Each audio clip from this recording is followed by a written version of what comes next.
भीम हनुमान महादेव विराजे, धरा को छूने से सकल दुख भागे। अद्भुत अनंत विशाल शिलाएं, जो यहाँ जाए सब कुछ भूल जाए।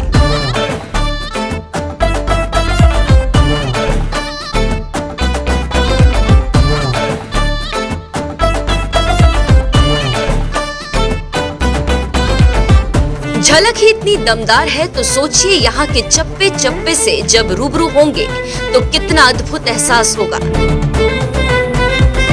तो चलिए बिंग घुमक्कड़ की घुमक्कड़ी के हमराही बनने के लिए तैयार हो जाइए।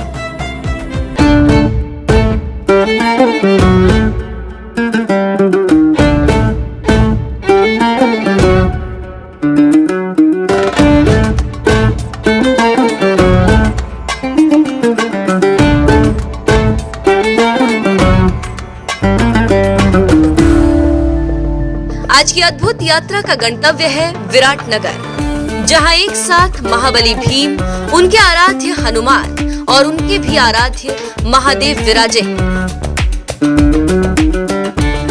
ये स्थान आपको अचानक सुनने पर अनसुना सा लगेगा। दिमाग पर ज्यादा जोर न डालिए। विराटनगर जयपुर से सिर्फ 64 किलोमीटर दूर है। महाभारत कालीन अवशेषों, मान्यताओं और विश्वास के बंधन में बंधे स्थान से साक्षात्कार करने बिंग घुमक्कड़ की टीम सुबह सुबह यहाँ के लिए रवाना हुई। दिल्ली से करीब 5 घंटे के सफर के बाद हम विराटनगर की सीमा में पहुंच गए। दूर वो पहाड़ देख रहे हैं आप, आज हमें वहां जाना है।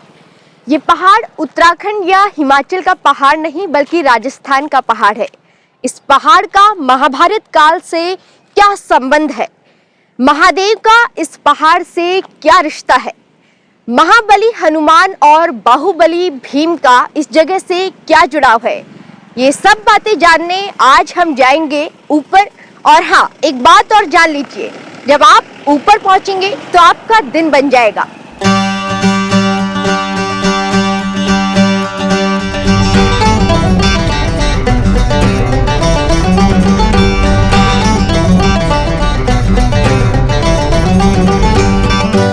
बिंग घुमक्कड़ के साथ इस यात्रा में पथ प्रदर्शक की भूमिका में रहे अलवर के मशहूर टूरिस्ट गाइड निरंजन जी। उनसे बात करते हुए बिंग घुमक्कड़ का कारवां आगे बढ़ा तो ऊंचे पथरीले पहाड़ पर विराजे बजरंगबली और महादेव के दिव्य स्थान के दर्शन होने लगे। कुछ ही देर बाद हम उस जगह पर पहुंच गए जहां से पैदल रास्ता शुरू होता है। यहाँ 3 तलों में 3 अलग अलग मंदिर हैं। सबसे निचले तल पर भीम गुफा है, दूसरे तल पर महादेव का मंदिर, तो सबसे ऊपरी तल पर बजरंगबली हनुमान का दिव्य स्थान।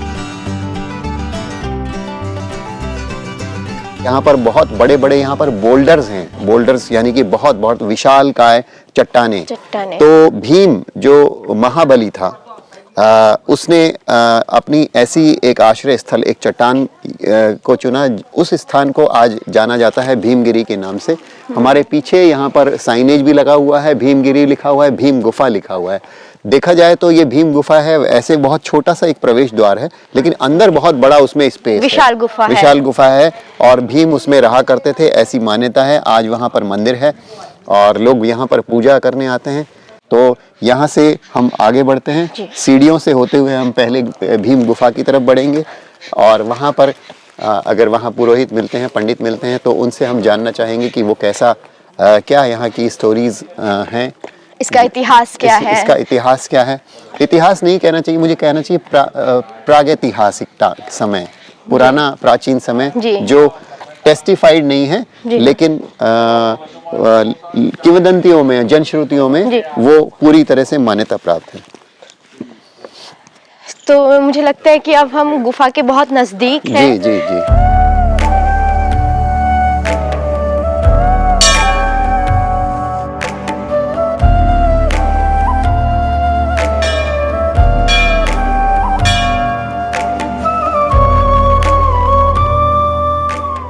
इस स्थान से भीम गुफा नजदीक ही है।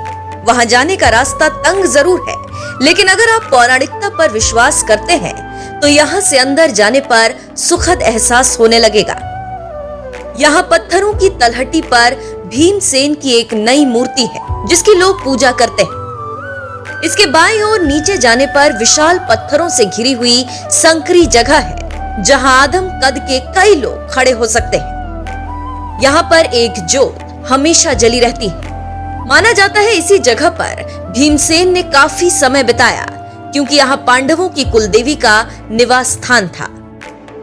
ये स्थान शक्ति पीठ के रूप में भी पहचान रखता है। कुछ लोगों का विश्वास है कि यहाँ पर सती के दाएं पैर की उंगली गिरी। ऐसे में आपके मन में ये सवाल उठ रहा होगा, आखिर भीम यहाँ क्यों और कब आए? तो इसका जवाब है पांडवों को कौरवों से चौसर में मिली हार, जिसके बाद वनवास और 1 वर्ष के अज्ञातवास के दौरान पांडव राजा विराट के राज्य में आकर छिपे।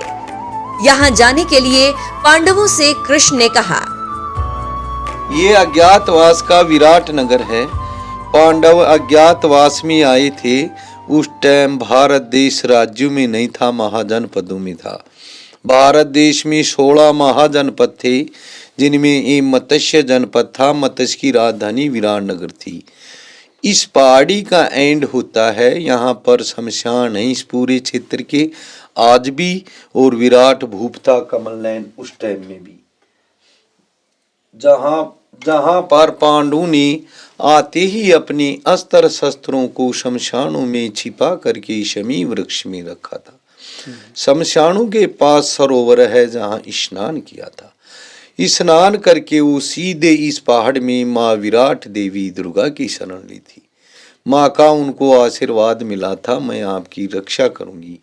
माँ के लिए पानी काटा था, पूजा की थी। वो भीमलता है नीचे, आपकी गाड़ी खड़ी है ना, वहां पर रही भीमलता। इस गुफा में उनका पूरा गोपनीय मंथन, विचारधारा और रणनीति तैयार हुई थी।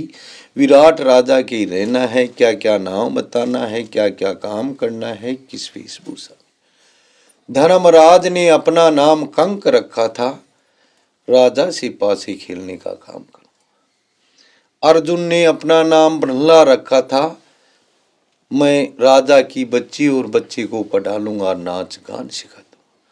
भीम खाना अधिक खाता था तो बोला मैं रसोई का काम करूंगा, यदि मैं दूसरे से खाना खाऊंगा तो मेरा पता चल जाएगा। वो अपना नाम वल्लभ रखा था।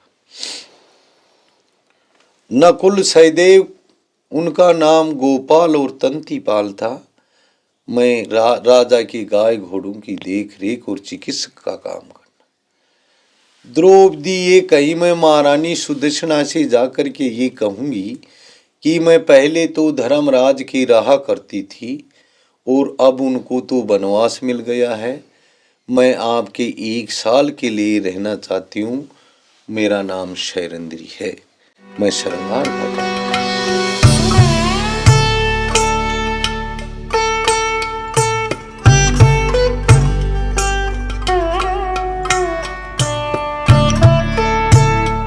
भीमसेन की गुफा ही यहाँ पर आकर्षण का केंद्र नहीं है। इसके पीछे भी कुछ ऐसा है जो हैरान कर देता है। जिस विशाल पत्थर की ओट में गुफा बनी, उसके पिछले हिस्से में इन निशानों को भीम की उंगलियों की छाप के तौर पर देखा जाता है। तो निरंजन जी, आपको क्या लगता है कि ये जो निशान है कैसे यहाँ पे पड़े होंगे भीम के हाथों के? देखिए, ऐसा कहा जाता है वो महाबली थे और यहाँ पर कुछ जगह हैं जिसको भीमगट्टा या भीमगट्टा भी बोलते हैं। गुट्टा एक हमारे यहाँ स्टोन से खेला जाने वाला खेल है, बच्चे खूब खेलते हैं, विशेषकर लड़कियां बहुत खेलती हैं। 4-5 पत्थर होते हैं, 4-5 पत्थरों से उनको उछाल के, तो ऐसे ही कहते हैं कि अपने टाइम पास के लिए वो यहाँ पर खेल किया करते थे। तो उसे ऐसा ही एक रॉक यहाँ पर आपको देखने को मिल रहा है। जो रॉक है उसमें कुछ बड़े मार्क्स हैं जो काले काले से दिख रहे हैं। वो ऐसे लगते हैं जैसे तो हमारे अंगूठे का निशान हो, इस तरीके का। और उसके अलावा उस तरफ एक बड़ी अंगुली का एक पूरा निशान जैसा दिखता है इस पूरी चट्टान में। तो यूँ कहा जाता है कि भीम इन पत्थरों को उठा के बड़े आसानी से करते थे और यहाँ पर खेला करते थे। और यहाँ पर पता नहीं कैमरा में वो आएगा या नहीं आएगा, लेकिन यहाँ पर एक प्रॉपर एक शेप बना हुआ है हथेली का। और हथेली के साथ साथ वहाँ फिंगर्स हैं 1 2 3 और 4 5 डेप्थ है उनके अंदर। आप ये थोड़ा सा गौर करें तो मेरे पास यहाँ पर एक बड़ा सा एक बांस है। इस बांस के सहारे मैं यहाँ पे आपको मैं दिखाऊंगा, पॉइंट करूंगा। आप देखिए यहाँ पर ये जो पर्टिकुलर है, ये एक फिंगर को पॉइंट कर रहा है। इसके बाद यहाँ से लेके ये दूसरा फिंगर आ रहा है, फिर तीसरा आ रहा है, फिर ये चौथा यहाँ पर आके पूरा एक हथेली का शेप बना हुआ है यहाँ पे पूरा। तो इसको ये कहा जाता है कि ये भीम का हाथ का छाप और है। वो अंगूठा है। हाँ, और वहाँ पर वो पूरा प्रॉपर एक पूरा अंगूठा का जो पूरा शेप बना हुआ है हथेली का। तो ऐसे कहते हैं कि यहाँ पर भीम का ये शरण स्थली के आसपास वो अपना समय व्यतीत करने के लिए गुट्टे खेला करते थे। भीम गुट्टा या भीम गट्टा इसको नाम दिया हुआ है।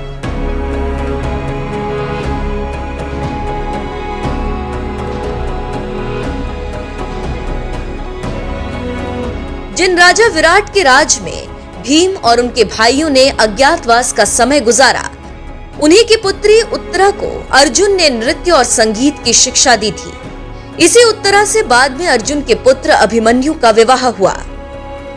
ऐसे पौराणिक जगह घुमक्कड़ी करते हुए जब भी घुमक्कड़ की टीम थोड़ा ऊपर बढ़ी तो कई खड़ी सीढ़ियों से गुजरना पड़ा। सर्दी के मौसम में कमजोर लोगों को ये सीढ़ियां दर्द दे सकती हैं। सबसे बड़ी बात है कि जहाँ पर हम पहुँचे हैं पशुपतिनाथ मंदिर विराटनगर में, जैसे कहा भीमगिरी, भीम का पहाड़, उसके ऊपर ये स्थित है। और यहाँ पर आप देखेंगे, मैंने कहा कि वहाँ बोल्डर हैं, शैल आश्रय। सो शैल आश्रय यहाँ एक बहुत अच्छा एग्जाम्पल है। सपोज आप पीछे एक दीवार बना देते हैं किसी चीज़ से, तो वहाँ पर एक पूरा मकान सा बन जाएगा, एक शेल्टर बन जाएगा। ऐसे ही एक शेल्टर के अंदर, एक शैल आश्रय के अंदर यहाँ पर पशुपतिनाथ का मंदिर है। और शिव के 11वें रुद्रावतार के स्वरूप में वो यहाँ पर विराजित हैं। और यहाँ पर हम जब अंदर जाएंगे, देखने में ये ऐसा लगता है मंदिर है, लेकिन कोई मैन मेड स्ट्रक्चर है, लेकिन कंक्रीट से इसको ग्रेनाइट जो रॉक है उससे मैच करते हुए उसका बाहरी स्वरूप बना दिया गया है।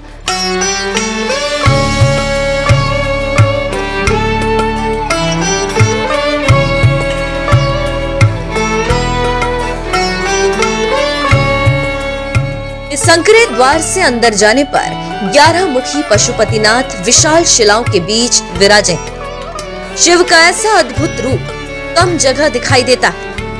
इन्हीं के सामने बैठे नंदी जी हर घड़ी अपने आराध्य को निहारते रहते हैं। महादेव की पूजा तो यहाँ लंबे समय से होती आ रही है, लेकिन शिवलिंग की स्थापना कुछ साल पूर्व ही की गई।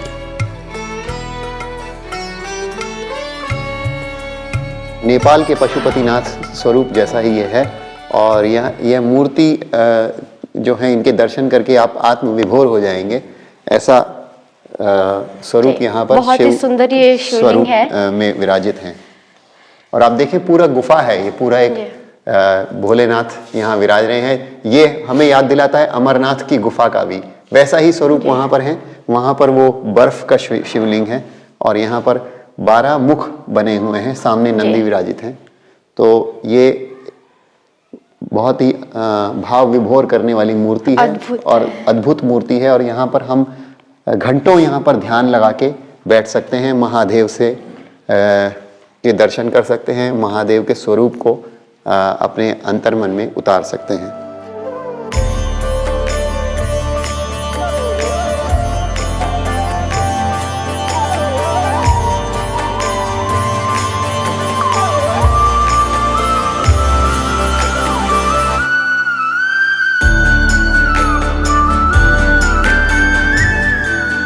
जो इस जगह आता है उसके अंतर मन में बाहुबली भीम, महादेव की मूरत और यहाँ तक कि घुमक्कड़ी की बातें बस ही जाती हैं। इनके दर्शनों के बाद मन उत्सुक होने लगता है सबसे ऊपर बने बजरंगबली के दर पर जाने को, जहां पहुंचने के लिए खड़ी सीढ़ियों पर चढ़ना होता है। यहाँ जाने का अनुभव काफी रोमांचक है।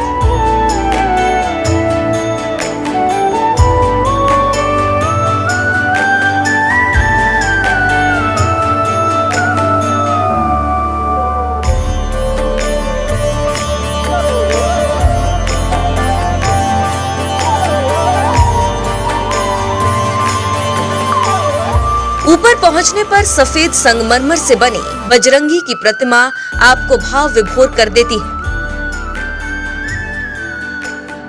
बजरंगबली के मंदिर के चारों ओर अलग अलग रंग की ध्वजाएं लहराती दिखाई। मंदिर के सबसे ऊपरी हिस्से पर चढ़कर कई किलोमीटर तक का इलाका बिना दूरबीन के भी साफ साफ नजर आता है। ऊपर से देखकर साफ समझ सकते हैं कि क्यों द्वापर युग में पांडवों ने इस स्थान को अज्ञातवास के दौरान छिपने के लिए चुना होगा। उस काल में ये स्थान न सिर्फ अत्यधिक सुरक्षित माना जाता होगा, बल्कि यहाँ से दुश्मनों पर आसानी से निगरानी भी रखी जाती रही होगी।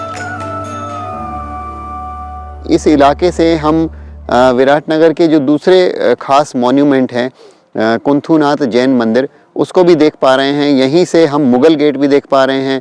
ओरिजिनली जो मुगल गेट है, यहाँ जो लोकल लोग जानते हैं, मुगल गेट वो जगह है जहाँ पर अकबर का पेंटिंग बना हुआ है। आप अक्सर अकबर को देखते हैं उसमें या तो कोई छोटे पेंटिंग्स, मिनिएचर पेंटिंग्स में देखते हैं या किसी टेक्स्ट बुक पुस्तकों में देखते हैं। लेकिन मेरे ख्याल से पूरे इंडिया में, खास करके नॉर्थ इंडिया में फॉर श्योर, मुगल गेट एक अकेला एक ऐसा मॉन्यूमेंट है या एक ऐसा स्मारक है जहाँ पर अकबर को खुद को उसकी इमेज को पेंट किया गया है। और वो काफ़ी पुराना है क्योंकि अकबर अक्सर मोइनुद्दीन चिश्ती के यहाँ दरगाह में जाया करता था अजमेर में, और वहाँ पर जब अकबर जाता था तो उसको जगह जगह हॉल्ट लेने पड़ते थे। उन हॉल्ट्स को लेने की वजह से उसको जगह जगह रुकना पड़ता था। ऐसी एक जगह है विराटनगर में जो मुगल गेट। यहाँ लोकली जो अकबर का जो मुख्य स्थल था, विश्राम स्थल, उसको लोग जानते हैं जैन नसिया के तौर पे। तो वो समय के हिसाब से अब एक मंदिर है, जैन मंदिर।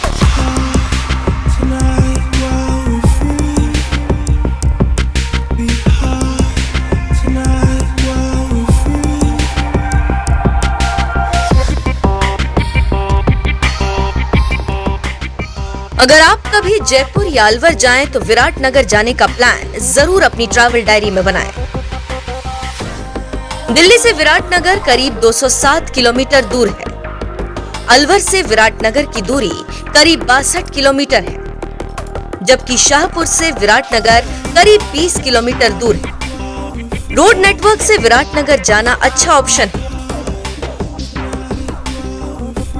आज के इस एपिसोड में बस इतना ही। जल्द एक नई घुमक्कड़ी में आपके साथ फिर जुड़ेंगे।